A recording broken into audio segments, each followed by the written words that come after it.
Hello students, how are you? Fine? Okay. Today we will discuss on the topic categorical propositions and its kinds in the light of Venn diagrams. Dear students, propositions and arguments first part में AEIO general proposition की चर्चा हम लोगों ने की थी। ये AEIO propositions ही कैटेगोरिकल प्रोपोजिशन कहे जाते हैं। Do you know why are they called categorical propositions? They are called categorical propositions because they are non conditional.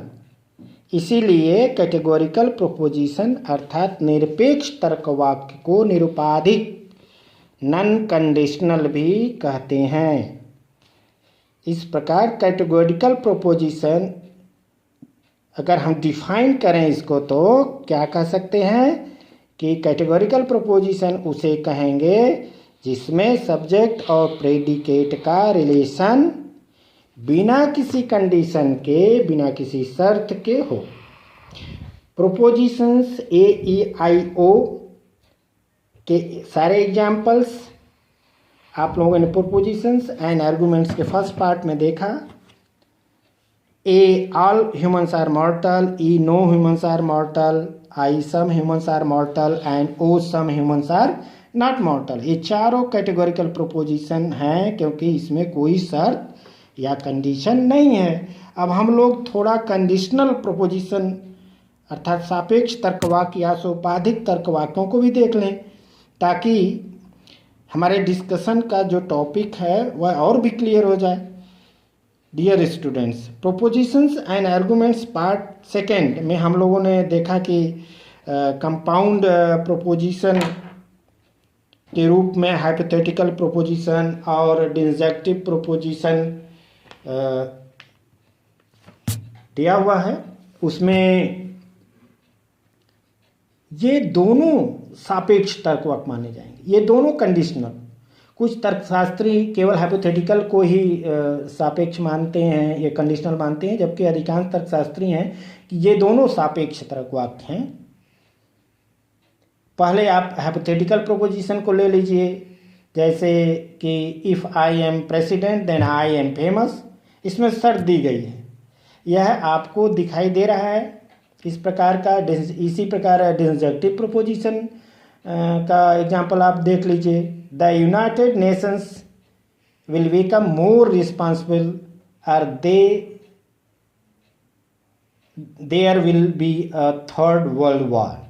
अब आप लोगों को कैटेगोरिकल प्रोपोजिशंस और कंडीशनल प्रोपोजिशन में अंतर समझ में आ गया होगा कि ये कैसे कैटेगोरिकल में कोई शर्त नहीं होती है, कोई कंडीशन नहीं होती है, जबकि हाइपोथेटिकल प्रोपोजिशन में शर्त होती है, कंडीशन दी हुई होती है। अब ये सारे जो कैटेगोरिकल प्रोपोजिशंस हैं जिसमें कोई कंडीशन नहीं है, उन्हीं का यहाँ हम लोग डिस्कशन कर रहे हैं। ये आप अपने दिमाग में रख लीजिए।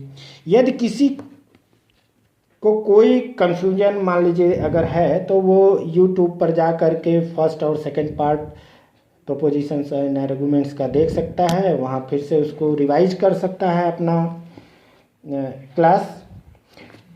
अब हम लोग आगे बढ़ते हैं।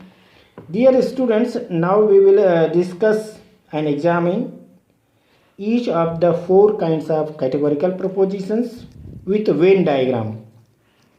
वेन डायग्राम के साथ अब हम लोग ये चारों कैटेगोरिकल प्रोपोजिशंस को देखेंगे, जिसमें पहला है यूनिवर्सल अफर्मेटिव प्रोपोजिशंस। इसको ए प्रोपोजिशन भी कहते हैं। In these propositions we assert that the whole of one class is included in another class.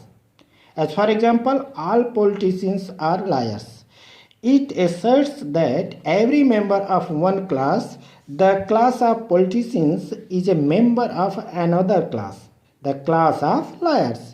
यह प्रोपोजिशन यह स्पष्ट कर रहा है कि पॉलिटिशियन क्लास के सभी मेंबर लायर क्लास के भी मेंबर है, यानी लायर क्लास का के बाहर पॉलिटिशियन क्लास का एक भी मेंबर नहीं है।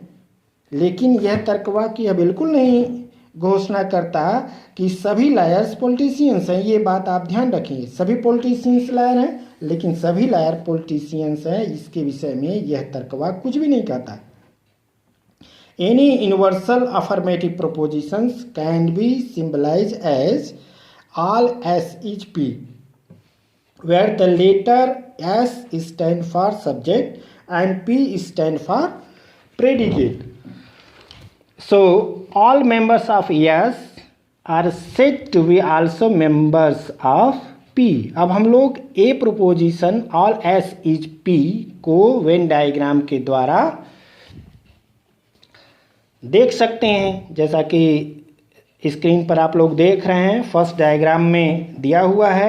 इस डायग्राम में we label one circle S for subject and the other circle P for predicate class. All S is P में पी के बाहर एस का शेडेड पार्ट यह इंडिकेट करता है कि एस का कोई भी मेंबर ऐसा नहीं है जो पी का मेंबर न हो, अर्थात यस के सभी मेंबर पी के भी मेंबर हैं। अब हम लोग सेकेंड कैटेगोरिकल प्रोपोजिशन के विषय में चर्चा करेंगे। इसका नाम है यूनिवर्सल निगेटिव प्रोपोजिशन। इसको ई प्रोपोजिशन भी कहते हैं।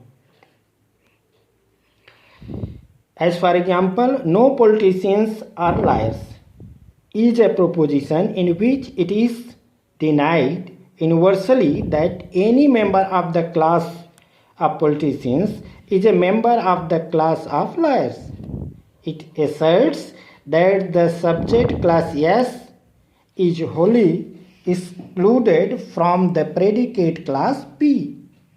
इसे हम नो एस इज पी के रूप में भी सिंबलाइज करते हैं। इसका अभिप्राय यह है कि पॉलिटिशियंस क्लास यस और लायर क्लास पी दोनों बिल्कुल अलग अलग हैं, दोनों में कुछ भी कॉमन नहीं है। कॉमन क्लास जीरो है, यानी एक क्लास हो गया यस, एक हो गया यस पी और एक केवल पी। तो इसमें यस और पी का जो क्लास है, जैसा कि आप लोग डायग्राम में देख रहे हैं, वह जीरो है, उसको शेडेड कर दिया गया इसीलिए। अब हम लोग थर्ड प्रोपोजिशन की चर्चा करेंगे। थर्ड प्रोपोजिशन कैटेगोरिकल प्रोपोजिशन का नाम है पार्टिकुलर अफर्मेटिव प्रोपोजिशन। इसको आई प्रोपोजिशंस भी कहते हैं। As for example, some politicians are liars. यह प्रोपोजिशन यह स्वीकार करता है कि सभी राजनीति के व्यक्तियों के वर्ग के कुछ सदस्य सभी असत्यवादियों के वर्ग के भी सदस्य हैं, but it doesn't affirm this are politicians universally. Only some particular politicians are said to be liars. This proposition doesn't affirm or deny anything about the class of all politicians.